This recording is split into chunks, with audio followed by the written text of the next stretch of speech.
Valencia siempre ha sido puntera en diseño y ahí está que hay tantas escuelas, tantas universidades, tanta formación en diseño en la Comunidad Valenciana. Siempre hemos sido punteros en ese aspecto, en el sector profesional del diseño, pero faltaba contarlo. Bueno, fue una iniciativa que se le ocurrió a Vicent Pons, el empresario de Point, que estando en la Ciudad de México, México iba a ser capital mundial del diseño en el 2018.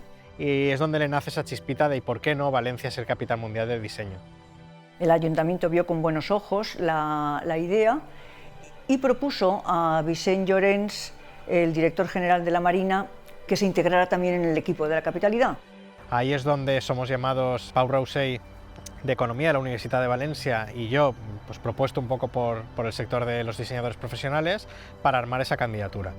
Casualmente, Xavi Calvo también había formulado esa pregunta en otro medio de comunicación. Yo entonces no solo ejercía de diseñador gráfico, sino que también llevaba varios años investigando para escribir artículos, columnas de opinión, de reflexión, crítica sobre diseño. Y realmente poder encargarme también en esta parte de la candidatura de contar esas excelencias del diseño valenciano a todo el mundo, para mí era maravilloso y una oportunidad única. Yo creo que siempre pensé que Valencia ganaría la capital mundial del diseño, porque fue como una terapia, nos estábamos autodemostrando todo lo que habíamos sido capaces durante siglos y eso no se podía quedar ahí, ya era como una exigencia muy marcada por nosotros mismos. ¿Y si consiguiéramos meter el diseño en la administración? O sea, si consiguiéramos influir en la agenda política. Fue muy breve en aquella sala en Feria Valencia y fue maravilloso. Yo creo que ahí rompimos todos a gritar de esa euforia contenida de los nervios del último momento, pero recuerdo muchísima alegría. Yo creo que es algo que ha marcado toda la capital mundial del diseño de Valencia. Mucha alegría, mucha ilusión. Yo creo que es muy valenciano cómo hemos hecho de esto algo muy profesional, muy organizado, pero con una sonrisa siempre en la cara.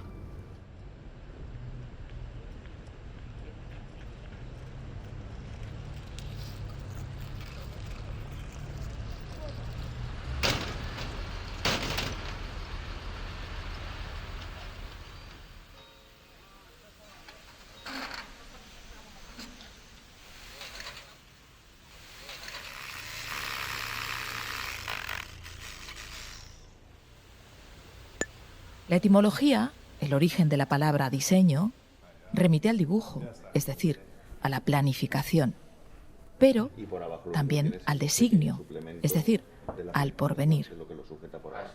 Diseñar es pensar el futuro, acercarlo, hacerlo posible. Subíos a este viaje por el mundo del diseño. Bienvenidos a este podcast. Esto es La Gran D.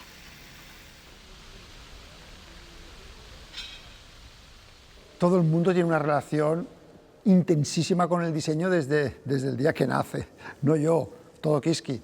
Porque cuando te sacan la teta lo primero que te meten es un chupete que alguien ha diseñado, luego usas el biberón, el pañal, y a partir de ahí toda tu vida estás rodeado de diseño. Hemos elegido objetos cotidianos, bueno, ellos mismos se han elegido, porque yo hago de comisario, pero son los objetos que han venido a este museo, porque están hartos de que los humanos se piensen que el diseño es una pieza de autor, del Philippe Starck o del Mariscal, o que son las cosas caras. De hecho, si tú le preguntas a alguien, oye, ¿tú en tu casa tienes objetos de diseño? Enseguida te dicen, no, yo no. Y entonces los objetos se enfadan, ¿no? Sale la taza y dice, que a mí me han diseñado. El mango de la puerta, a mí también me han diseñado. El vaso, ¿y yo qué? Y la escobilla del váter, yo también. Entonces, todos estos objetos que nos dan servicio cotidiano, nunca les prestamos atención y sin embargo nos hacen la vida mucho más fácil. Por eso les hemos dejado esta vez que ocupen el museo. Mi concepción es que cualquier objeto tiene el mismo proceso, una idea que después se dibuja y que alguien construye. Entonces, yo quedé un poco fascinado por ese mundo, pillé el virus de la diseñitis y entonces me fijo en todo en el diseño, me gusta comunicarlo y por eso pues me gusta escribir, hacer revistas, libros y exposiciones, que es el mayor placer de poder, lo que tú has descubierto, enseñárselo a los demás. Yo ahora pregunto aquí, ¿sabéis cómo es el interruptor de vuestra casa? Bueno, vosotros sí, porque sois designers y estáis enfermos igual que yo, ¿vale? No cuenta. Pero si no, a la gente dice, ¿el qué? ¿El interruptor? Dibújamelo. ¿O la maneta? Eso está muy bien contado en la exposición y para mí es muy importante a la hora de dar cuenta de qué es el diseño. El diseño no es un problema estético, ni mucho menos, aunque necesariamente lo es, sino que fundamentalmente tiene que ver con esta lógica del por qué las cosas son como son. Si está perfectamente diseñado, tu vida no presta atención. Esa, digamos, invisibilidad del buen diseño es fabulosa, ¿no? Es confort.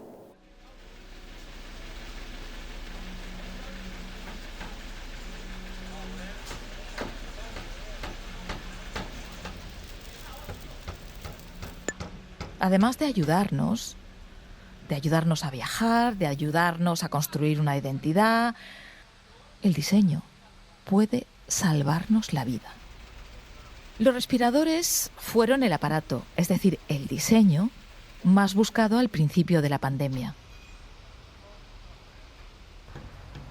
Una vez ya designados como Capital Mundial del Diseño en septiembre de 2019, todo lo que pudimos plantear o organizar saltaba por los aires de semana en semana a partir de la pandemia y de marzo de 2020. Si bien la candidatura era muy social, habíamos demostrado que había valores muy sociales para explicar todo lo que decíamos del Mediterráneo, de la diversidad.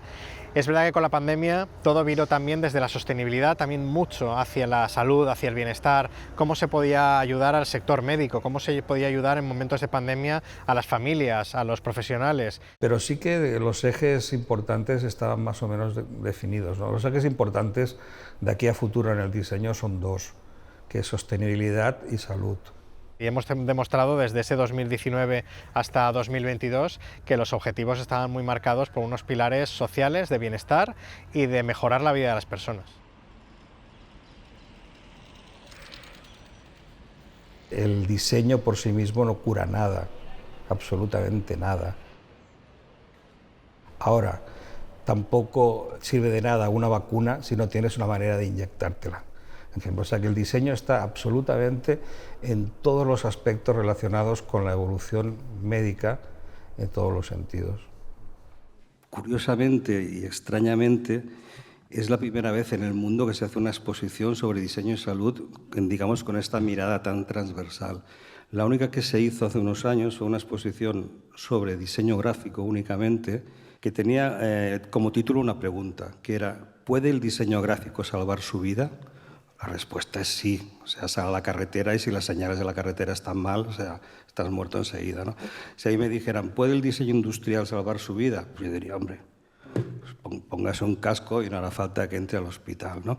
Que también hay un poco aquí de homenaje a algunos diseños que llevan toda la vida con nosotros, que nos ayudan a no tener que entrar al hospital, como es el casco, que es un diseño anónimo. Y veréis muchos de ellos en la exposición. Lo planteaba Francis Fukuyama cuando hablaba de hasta qué punto el desarrollo tecnológico no está generando una felicidad blanda. Si hay una cara B del diseño. Gracias. Ahora lo estamos viendo con la guerra, o sea, hay dos países que se están matando con la misma arma, que es el AK-47, que es el arma más vendida de la historia.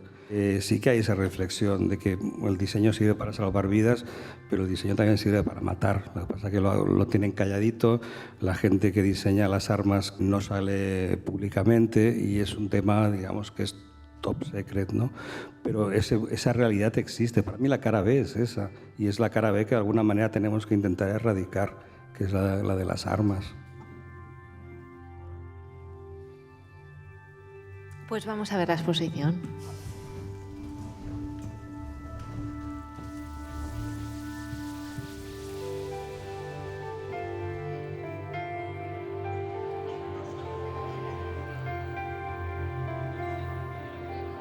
El objetivo para mí principal de esta exposición es mover un poco el foco sobre los diseñadores que están trabajando para crear este tipo, digamos, de diseño más relacionado con la medicina. sea un desfibrilador, sea un aparato para limpiar la sangre, sea cualquier de las 1000 cosas que se pueden encontrar y que aquí algunas de ellas se pueden ver, ¿no? Porque hay mucho terreno por recorrer, mucho trabajo por hacer, la tecnología ayuda muchísimo y todavía veremos muchísimas cosas de aquí al futuro.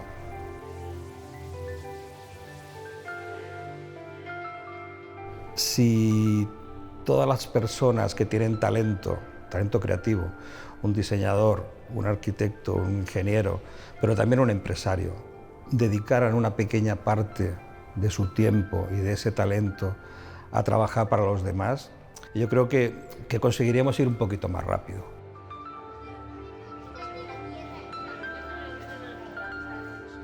Sigo pensando que es más interesante para uno mismo el ser capaz de contribuir a mejorar cualquier aparato médico que no hacer una silla más o una lámpara más para el mercado, ¿no?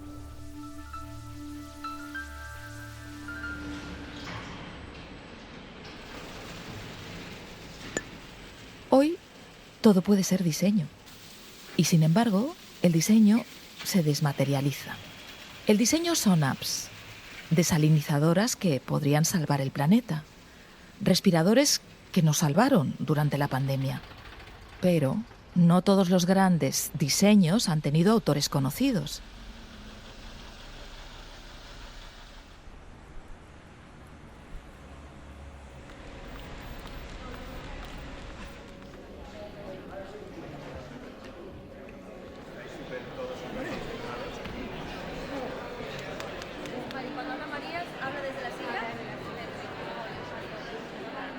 Pronto nadie se planteará hacer un hospital sin tener en cuenta, digamos, un equipo de interioristas, un equipo de arquitectos que trabajen desde esos parámetros de pretender un poco humanizar lo que es el hospital tal y como lo conocemos hasta ahora. Lo primero es que tenemos que pensar en la humanización hospitalaria. No podemos llamarles sala de espera, deberíamos llamarles sala de estar, que fuera una continuación de los espacios que tienen en sus casas. Por tanto, necesidad de colaborar entre personal sanitario, pacientes, psicólogos, diseñadores, arquitectos en el diseño de esos espacios.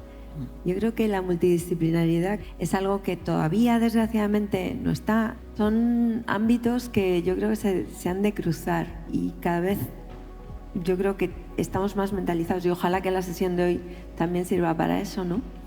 Que los unos no podemos estar sin los otros y que solamente colaborando va a ser, como decía Ana también, va a ser cuando realmente podamos dar un paso hacia adelante.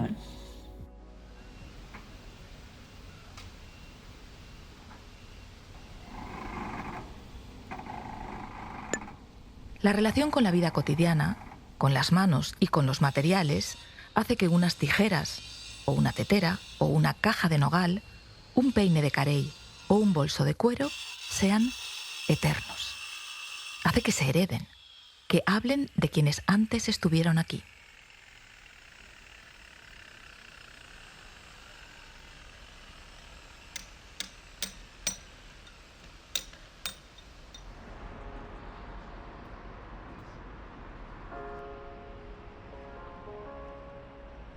La historia es una historia que viene de lejos. Viene de lejos porque había un sector artesanal muy potente en Valencia.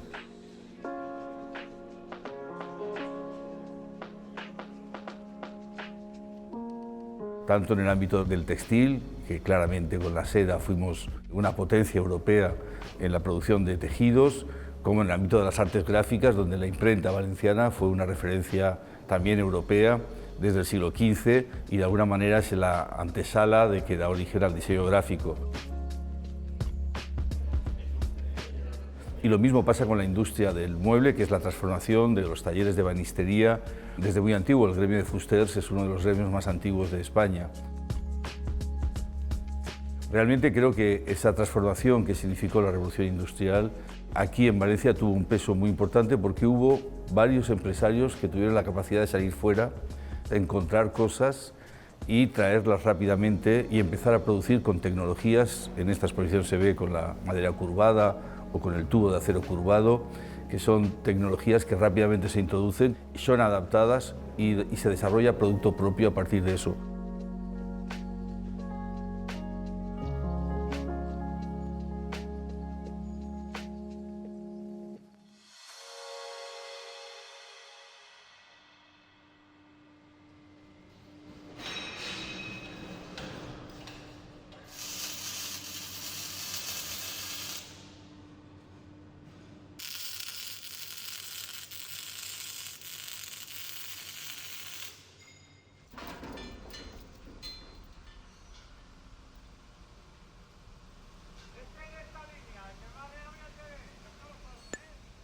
Hasta los productos más tecnológicos requieren, en algún momento, la mano de un artesano. La mano y la máquina construyen el diseño. Son indisociables. Sin artesanía, las lámparas carecerían de calidez. La huella del hombre acerca los objetos. Y, a su vez, el progreso no consiste en mecanizar el mundo, sino en humanizar la industria. Hoy vamos a hablar de mano y máquina, de artesanía y diseño. España no ha sabido resolver bien la articulación entre la artesanía y la modernidad. El franquismo tuvo como consecuencia perversa oponer la tradición y la modernidad, crear una falsa tradición y hacer que las artesanías rompieran con su propia tradición y desarrollaran falsos modelos, tanto en mobiliario, por ejemplo, el famoso estilo castellano, el famoso estilo Felipe II. Eso, en mi opinión, tuvo consecuencias nefastas, ha tenido consecuencias nefastas, porque cuando se produjo en la década de los 70 y sobre todo en los 80 la transición y la renovación del país, realmente las artesanías se quedaron fuera de la transformación.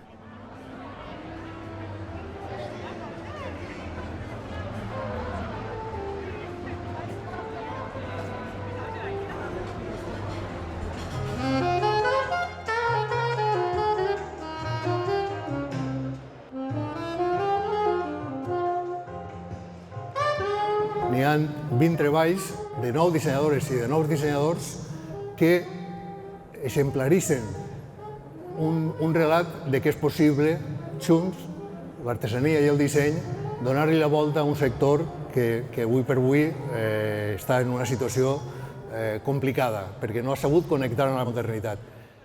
Diseñar el aire es un proyecto coral que nace para buscar un nexo de unión entre la tradición del mundo del abanico y la contemporaneidad. Tiene un origen en que mi familia, mi abuelo y mi padre, eran pintores de abanico y mi destino en la vida era ser pintor de abanicos. Lo que ocurre que a los 18 años el diseño se cruzó en mi vida y me fui. En la Valencia de los años 20 y 30 se hacían abanicos Art Deco, Art Nouveau, futuristas, costumbristas pero modernos.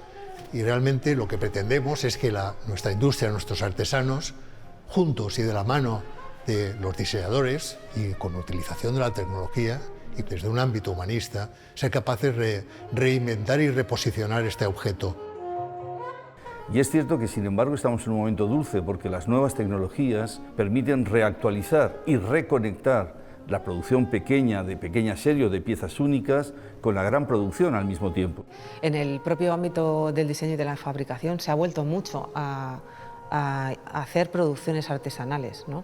En algunos casos, cuando no puedes hacer una tirada muy grande, tienes que hacer una tirada más pequeña y la tienes que hacer con gente que trabaja artesanalmente o a mano. En otros casos es por contribuir al desarrollo de la artesanía, quizá en algunos casos a través del diseño, en otros a través de una aproximación artística y que vaya un poco más allá y se convierta en lo que llamamos artesanía contemporánea, ¿no? Porque utiliza saber hacer materiales de la artesanía tradicional, pero pasada por un tamiz, por una estética, por un diseño, por una serie de procesos que la convierten en una pieza de artesanía contemporánea. Pero ocurre que no tenemos, por decirlo así, artesanos formados con la mentalidad moderna, si puedo decirlo así, con la mentalidad de las nuevas tecnologías y las posibilidades que Internet ofrece. Y esto es una dificultad que tiene España. Nos falta un saber hacer que hemos perdido, no tenemos buenos artesanos y nos falta que los artesanos se formen en las nuevas tecnologías y en los nuevos modos de funcionar una vez que Internet ha hecho del mundo, es decir, realmente una aldea global, ahora sí por primera vez. Decirte que estamos en un lugar muy especial para ti, en la Feria del Mueble, que el año que viene cumple 60 años de existencia y que tú conoces muy bien porque aquí presentaste la estantería, la literatura. Cuando arrancamos en 1980, nuestro referente era el mueble nórdico, era la modernidad, era la progresía, era aire fresco. Y entonces nosotros, como jóvenes, entendíamos que el país tenía que cambiar. En esta exposició tinguem peces del 1982 que són l'arranc del somni d'uns dissenyadors joves, Lola Castelló i Vicent Martínez, junt amb un tècnic, Francisco Fernández, comencen una aventura. I apareix una peça que és una prestatgeria de doble fondo que el que resol és el problema de quan acumulem llibres en un mateix estant. Apareix la prestatgeria a la literatura.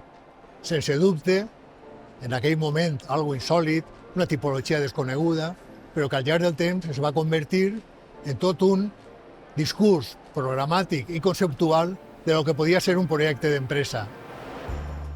I aquest relat que comença fent tot un recorregut per diferents peces que ens porta de la memòria a lo recent, en el qual l'entorn del moble València ha canviat moltíssim, no fruit de no res només que del pas del temps i de la incorporació de la modernitat a través de processos socials, polítics, institucionals, d'instruments com l'INPIVA que van fer canviar una realitat. Bueno, doncs de tot això arribem on bones i grans empreses incorporen a aquest discurs que fa canviar la realitat valenciana.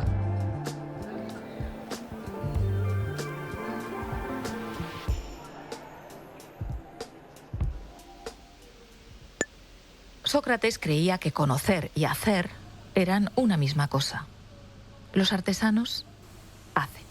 Sin una tradición artesanal sana, el mundo pierde. Si la vida y la belleza se conciben como ámbitos separados, estamos condenados. Por eso los diseñadores artesanos defienden que lo bello debe ser también lo útil, lo que conecta con la vida cotidiana.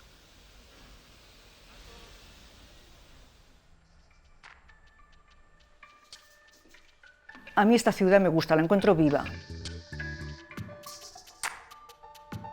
La encuentro viva y luminosa. Y luminosa no en el sentido de que es una ciudad mediterránea con mucho sol, sino luminosa porque está viviendo un momento muy efervescente. Mira, esto ya ha desaparecido. Formaba parte de mi memoria visual del barrio. No quiero comprar libros que no estén bien diseñados o que no me aportan placer al leerlos o al mirar sus imágenes. Un rumbo insólito. Esta es la nave, era un espacio espectacular, ¿verdad? Nosotros éramos un grupo de 11 diseñadores. Trabajaba yo. Jóvenes, simpáticos y talentosos. Ah, mira. La colección Pop. Estos fueron bestsellers. Fueron años dominados por un sentimiento de alegría y de esperanza hacia el futuro. Y ese fue el contexto en el que surgió la nave. Este es Luis, Carlos Bento, Sandra Figuerola, esta soy yo.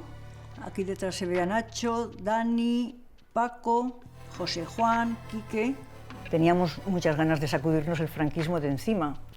Podemos decir que fue una época muy ilusionante. A nosotros se nos encargó diseñar el cambio político, darle forma visual a una democracia que quería mostrar al mundo que lo estaba haciendo bien. Que todo el mundo estaba convencido de que había que renovar, había que innovar, había que hacer las cosas de otra forma. Nos tocó dignificar el cambio político, darles una identidad a ese cambio político y además desde la libertad, desde una libertad creativa que hoy en día sería considerado como políticamente incorrecto. Fuimos el latido de la época, fuimos notarios de una etapa muy concreta. Realmente compartíamos una filosofía de vida y creaba unas sinergias y una creatividad que se respiraba la libertad del momento. Nosotros el compromiso no era un compromiso personal ni profesional, era un compromiso con nuestro momento histórico, con nuestro país y con nuestra sociedad. Y eso lo aprovechamos, eso sí que lo aprovechamos a tope. Aunque fue muy corta la vida de este estudio, ha dejado huella en la ciudad y en la profesión.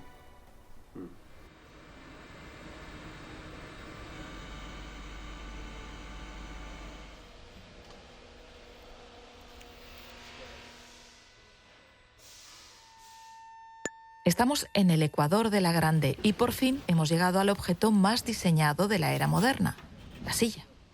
Preguntar por qué hacer otra silla parece cosa sencilla, pero solo se puede responder juntando datos sociológicos, económicos, culturales, personales, identitarios, técnicos, materiales, industriales, racionales o emocionales en una única respuesta.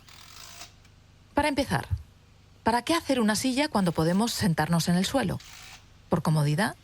¿Para mantener la compostura? ¿Para decorar nuestra casa? ¿Para mantener una industria? ¿O para que la silla hable por nosotros?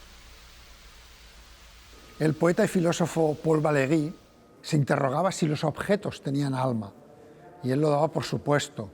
A mí me gusta esa visión de considerar que el objeto inanimado no es simplemente un trasto inerte, sino es alguien con el que tú tienes una relación, enlazas una relación. Si no captamos esta dimensión de vínculo, esta propuesta de ámame u ódiame, pero no me digas que no me has visto, que de alguna manera caracteriza el diseño posmoderno, yo creo que si no se ve esta dimensión de vínculo no se entiende muy bien el fundamento de las propuestas que se hacen a partir de los 80.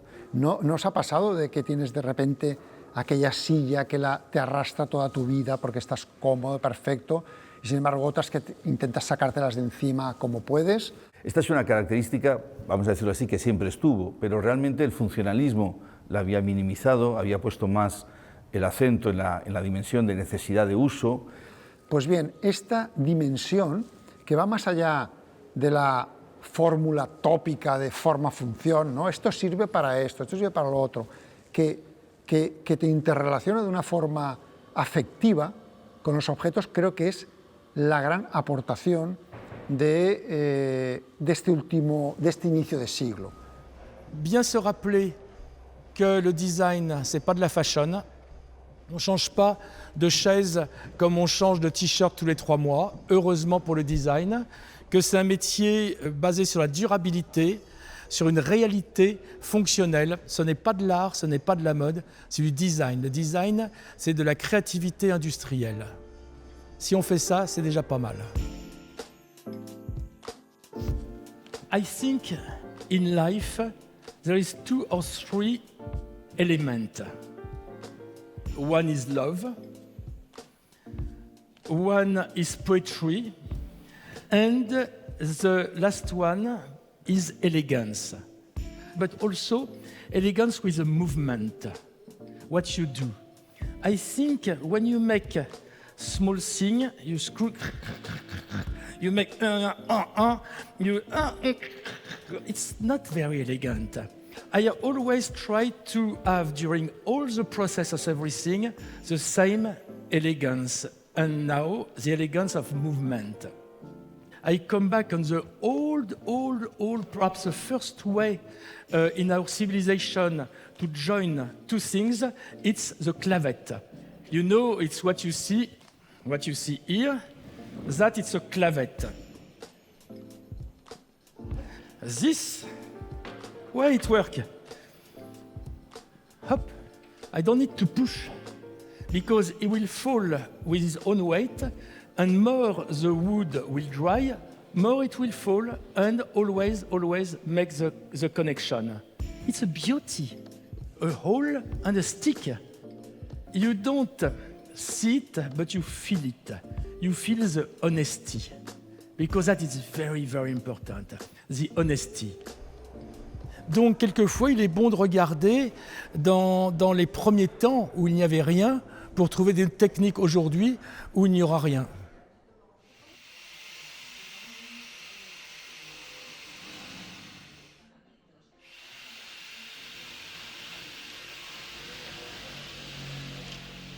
Lo que hay que resolver es como si fuera un gran mar que viene colgando. La cubierta no es impermeable. ¿No es precisamente el diseño más vanguardista el que ha ido siempre a contracorriente? Ya tenemos una nueva paradoja. El diseño le es útil a la gente, entiende a las personas, comprende sus necesidades, pero a la vez parece que el diseño más rompedor incomoda a muchas personas, las sorprende, las hace pensar. Entonces, ¿es ese diseño rompedor, extraño, que incomoda, el que debe mostrarse en un museo?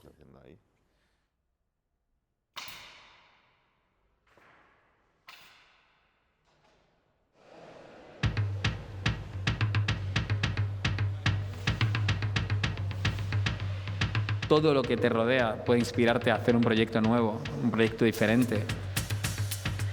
Yo es que creo que en la vida hay que jugar. Pero jugar es que tiene muchas connotaciones.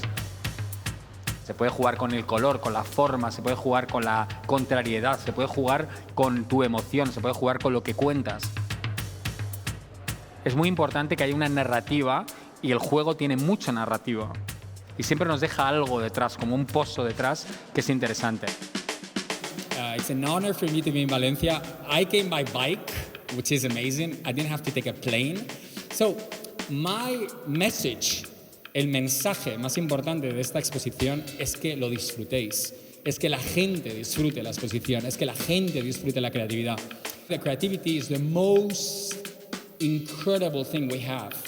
The creativity leads us to be better people, yeah? It leads us to be much more, I don't know, emotional to everything, to, you know, to look at things in another angle, to have a third eye for life, yeah? So, I want you guys to enjoy it. Lo que quiero es que disfrutéis este centro, que disfrutéis esta ciudad, que es maravillosa, and I'm so happy about it. So, please enjoy it. Thank you so much. Gracias.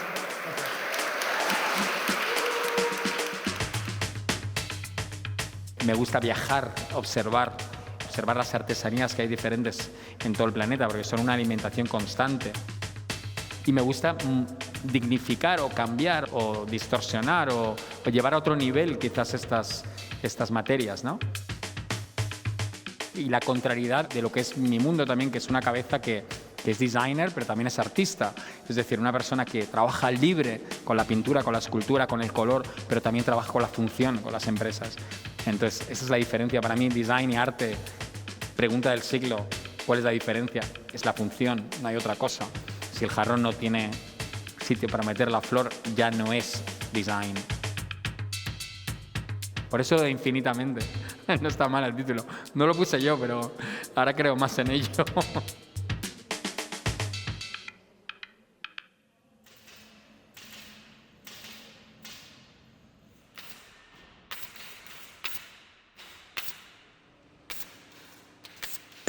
Lo útil, lo cómodo, lo sencillo y lo bonito se queda en casa. Resiste modas y mudanzas. Pero, ¿qué es el diseño sostenible más allá de diseñar para la eternidad?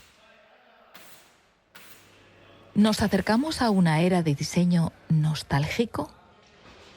Todo lo contrario. Prescindir de la bolsa de plástico y volver al capazo no es nostalgia. Es sostenibilidad. No es recrear el pasado, es aprender de él. Hoy el diseño no es producir una silla más, no es producir un sofá más, una lámpara más. Hoy el diseño se adecúa a estos cambios y estas necesidades del ser humano que todos sentimos.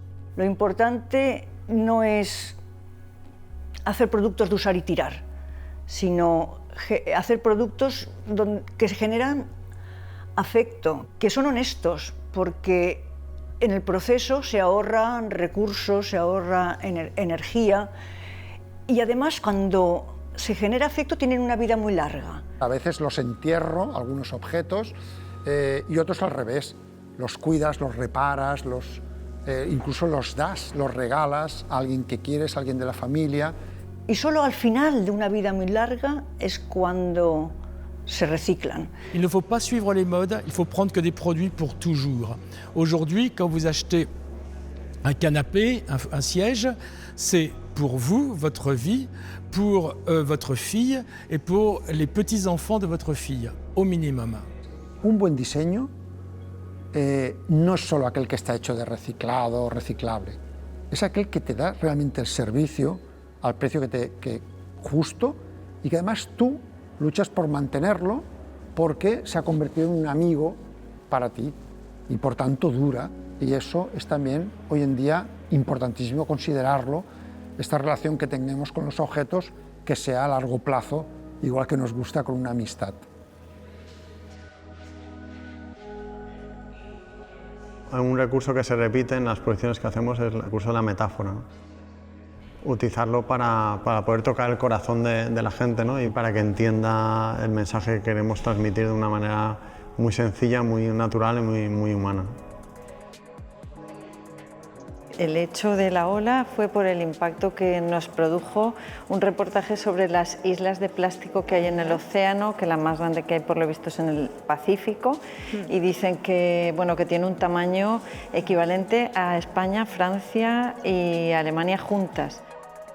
Hemos como recreado un pequeño mercado de especias típico mediterráneo donde lo que hay es arena de nuestras playas con los microplásticos que salen directamente, o sea, no hemos añadido nada ni quitado nada.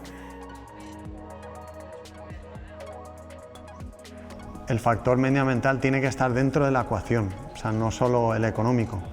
Es que tenemos que conseguir que la vida del producto sea muy duradera, que no haga falta tirarlo, sino que se pueda reparar, se pueda actualizar y se pueda seguir funcionando para que el desecho sea lo mínimo posible, ¿no? Que si vous voulez vraiment, avec honnêteté, être écologique, dans ce cas-là, avant la sustainability, c'est se poser la question, est-ce que j'en ai vraiment besoin?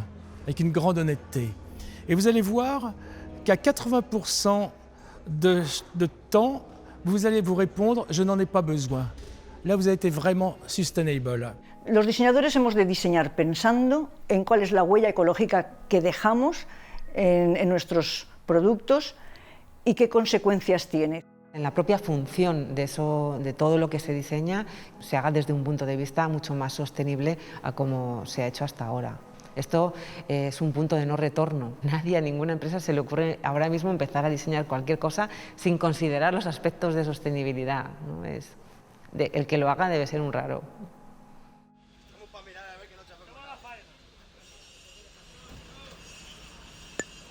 El mundo global nos ha acercado, pero no parece habernos unido. También nos ha alejado de la naturaleza, que se resiste a aceptar las normas del algoritmo que nos dirige y tiene sus propias leyes para mantener, precisamente, lo que el algoritmo tiende a destruir: un equilibrio.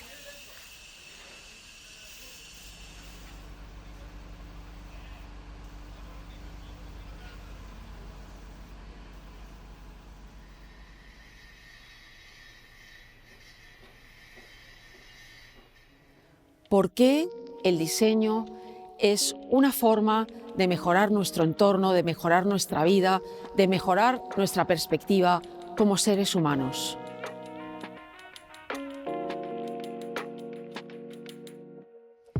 El cambio del diseño parte de nuestro entorno más inmediato, más íntimo como seres humanos, nuestro hogar. Pasando tiempo en este hogar, en este nido, nos hemos dado cuenta de los usos, de las funciones que tienen todos los objetos, las superficies, la iluminación, todo lo que nos rodea y nos aporta una vida mejor. Esto es muy importante porque se conecta y tiene una visión, un vínculo, un hilo conductor con otra vida paralela que sin duda vivimos, que es el mundo digital.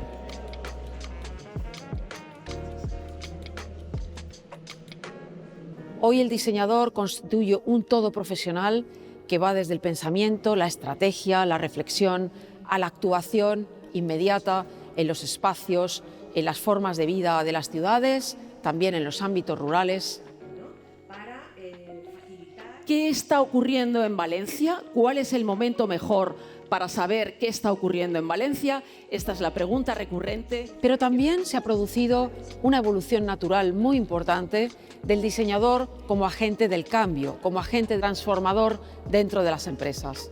Las empresas se han dado cuenta de que a través del diseño, del pensamiento de diseño, del diseño de las nuevas experiencias del usuario, pueden transformar sus empresas de forma completa. Hay algo que yo percibo en estos años que es muy importante. Las empresas españolas están en el máximo nivel internacional. De hecho, exportan, como todos sabemos, de un 70 a un 95% de su producción. España prácticamente no es un mercado. Ve para bañarse. Vale, con esto vamos. Vaya. ¿Lo sacamos? Sí. Ahí está.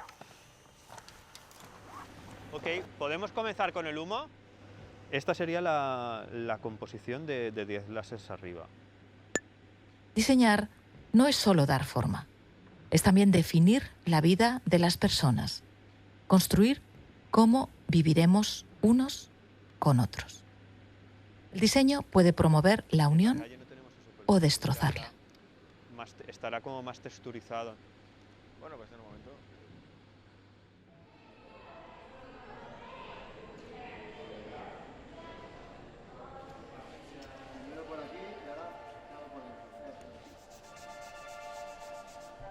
Pues, Escenarios de un futuro cercano es una exposición que se planteó como una perspectiva de cómo vamos a vivir en los entornos domésticos de aquí a 10 años.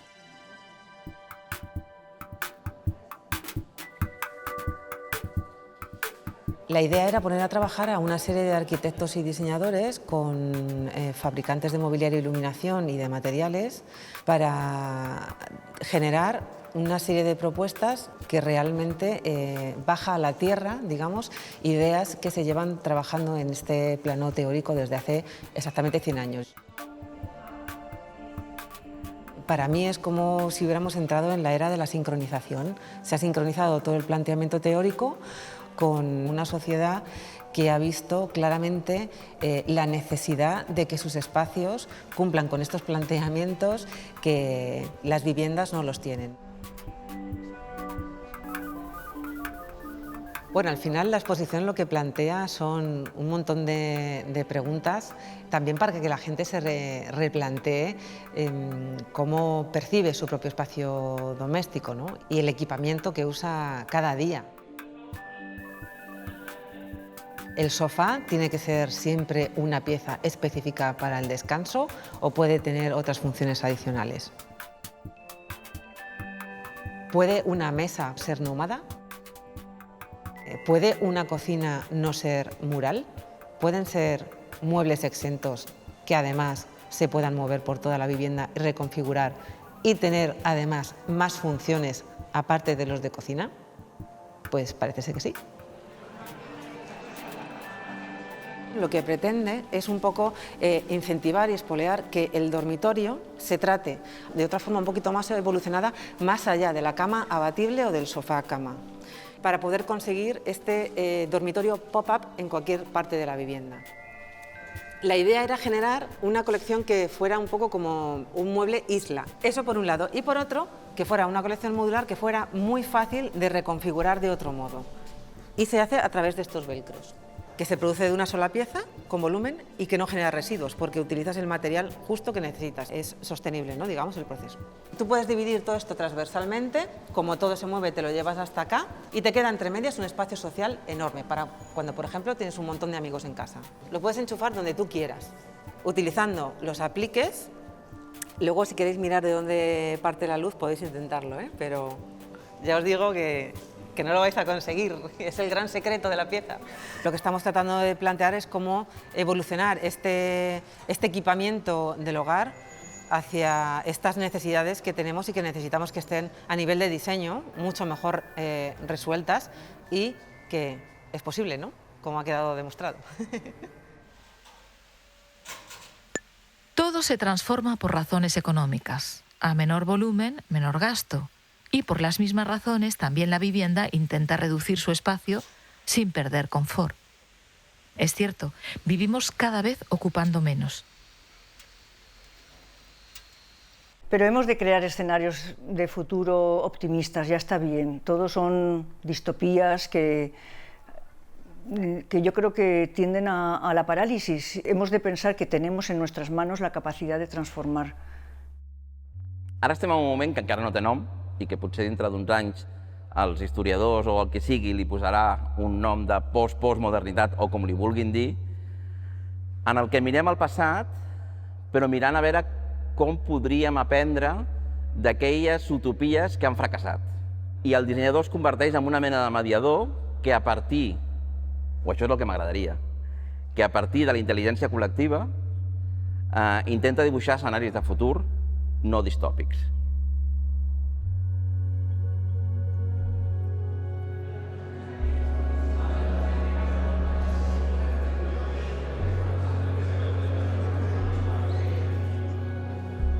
La idea de que no hi ha un futur, sinó que hi ha un ventall de futurs possibles, múltiples. Hi ha un futur probable, que és allò, si no passa res, sembla que la cosa anirà per aquí.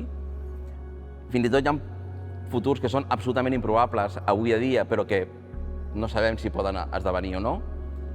De tots ells, hi ha un petit, reduït grup que serien els futurs preferibles. És a dir, aquells que pensem que potser estaria bé arribar cap allà. I, de fet, els dissenyadors el que hauríem d'intentar fer és ajudar a la gent que està fent innovació social, perquè aquesta gent el que estan intentant és que els futurs probables s'apropin el més possible als futurs preferibles. Per això, per mi, el que és més important de tota aquesta teoria i tota aquesta idea de provocar pensar en el futur en positiu és per canviar el present.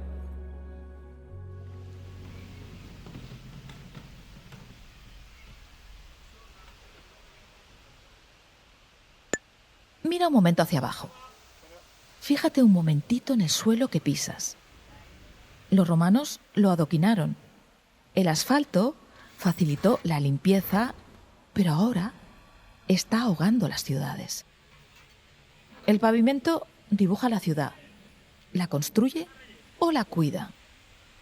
Con mayor o menor sofisticación, la mayoría de los diseños facilitan la vida. El diseño nos diseña, obviamente. Esta frase la dijo Winston Churchill. Él dijo, nosotros hacemos los edificios y luego los edificios nos hacen a nosotros. En cierto modo, sí. Como también nos diseña el uso de las nuevas tecnologías. Todo nos está modelando. Y por eso a mí también me importa tanto la ciudad, porque nosotros la modelamos, pero ella también nos modela a nosotros. Por tanto, es simétrica. En esas arquitecturas cutres, anodinas, deshumanizadas de los suburbios, hacen a la gente deshumanizada, triste, fría. El diseño puede hacer mucho para contribuir al bienestar de los ciudadanos. Y sin embargo, los espacios habitables, amigables, crean comunidad. Y a mí me gustaría estar en ese proceso. Me gustaría influir.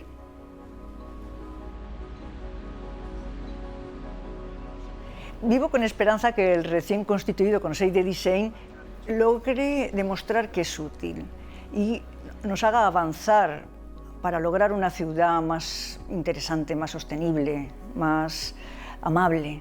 En tiempos convulsos y de incertidumbre continua, con sociedades líquidas, con nuevos retos no solo sociales, sino medioambientales, sabemos que el bienestar y la justicia social deben estar en el centro de nuestras decisiones. Hemos comenzado con el primer Consell del Disseny, un órgano pionero y consultivo formado por un conjunto de profesionales externos que asesorará a todas las áreas de la administración local de forma transversal. Con los grandes desafíos a los que nos enfrentamos es necesario que expertos de distintos ámbitos reflexionen e intercambien experiencias que ilustran cómo con la ayuda del diseño se puede mejorar nuestro presente y construir futuros donde los ciudadanos se vean a sí mismos como actores capaces de colaborar en vez de simples espectadores o víctimas del sistema. Y bueno, no puedo decir que sea un sueño cumplido porque acaba de empezar, pero el Consell de Diseño es un gran logro también para la capitalidad. En fin, admito que estoy satisfecha. Cuando parecía que teníamos tanto, el cine accesible desde el móvil, la cuenta bancaria disponible desde esa misma pantalla, cuando dar la vuelta al mundo es más una realidad cotidiana que una novela de Julio Verne, la naturaleza ha hablado. El calentamiento global, los grandes incendios, las inundaciones, las grandes nevadas, las sequías históricas nos recuerdan quién manda. La naturaleza ha tenido que reeducarnos para que entendamos que formamos parte de ella. Que no es que debamos cuidarla, es que es ella la que tiene que poder cuidarnos. La Capital Mundial del Diseño ha servido para seguir poniendo en valor lo que tanto tiempo llevábamos luchando. Yo no sé si es porque viene alguien de fuera y te designa y desde fuera se dice que Valencia es la mejor ciudad del diseño y entonces nos lo creemos, pero es verdad que el ejercicio de amor propio que hicimos, el sector profesional del diseño, la administración, las empresas, fue un ejercicio muy bueno para creérnoslo y sintiéndonos que estábamos ahí arriba pudimos desarrollar este programa. Os doy la bienvenida a nuestra Convocation Ceremony. Pasaremos el testigo a la siguiente Capital Mundial del Diseño 2024.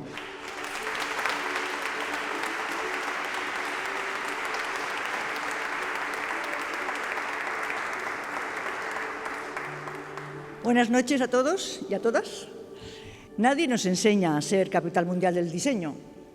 El mayor reto al que os vais a enfrentar será lograr que la ciudadanía comprenda que todo, absolutamente todo, es diseño. Ellos no lo saben, pero están rodeados de diseño, de cosas diseñadas, por lo que deberían estar atentos y vigilar y exigir a los diseñadores para que lo hagamos bien. Cuidad a las personas del equipo. Tendrán que soportar un año...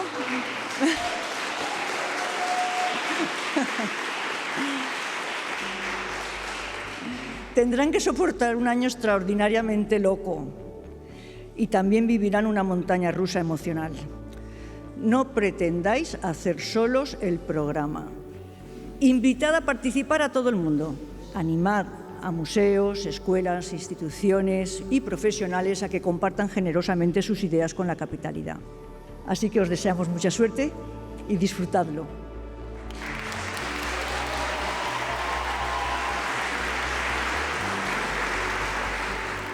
As president of the World Design Organization, I am pleased to celebrate the presentation of our incoming World Design Capital. The cities of San Diego and Tijuana were jointly named as the first binational World Design Capital for 2024.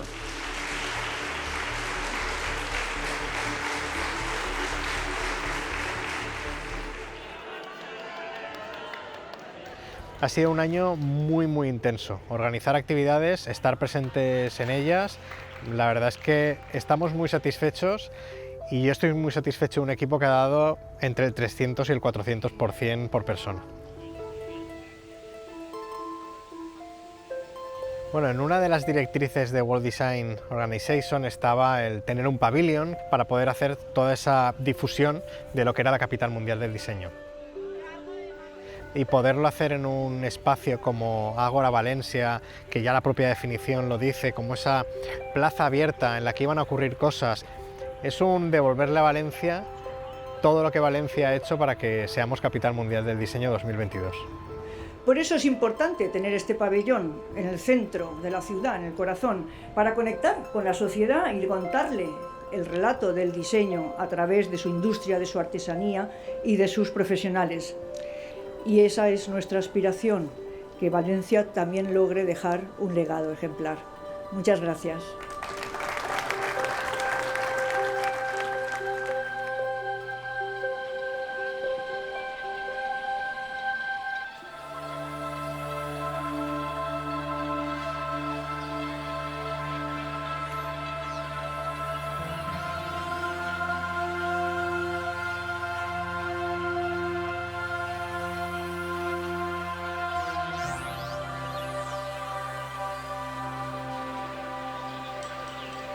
En Valencia, empresarios, gente del diseño, gente de la administración, organizaciones, siempre lo hemos dado todo.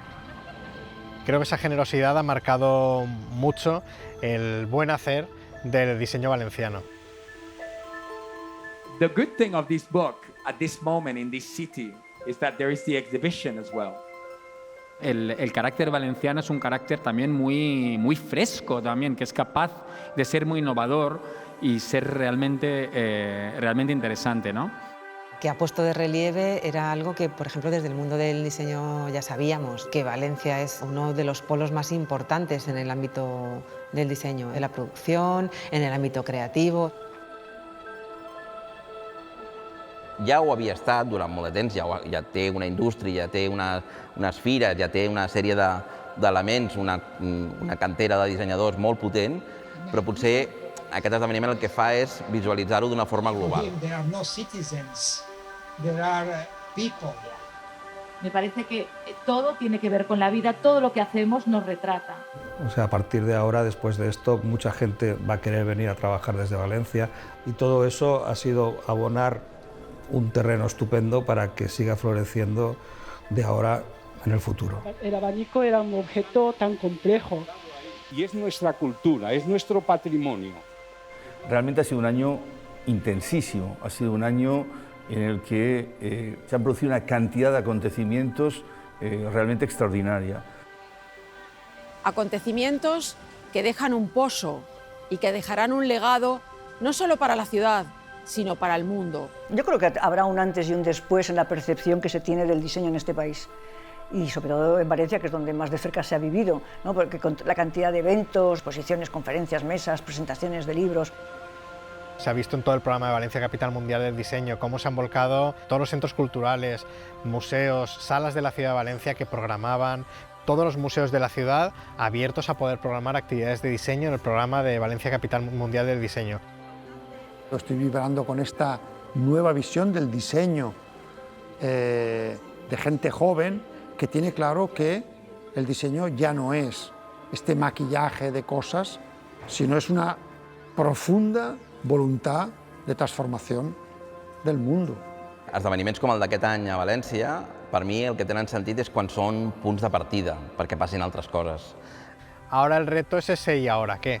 Y yo creo que sí que estamos en posición de defender el diseño valenciano, seguir promocionándolo, seguir dignificando que donde ha llegado a estar es donde tiene que estar y mantenerse, y que Valencia ya es una capital del diseño para siempre. Valencia es capital mundial del talento creativo. Esto es algo que ya nos lo creemos y ahora tenemos que seguir potenciándolo. Y pues vamos a hacerlo desde la Fundació del Disseny de la Comunitat Valenciana.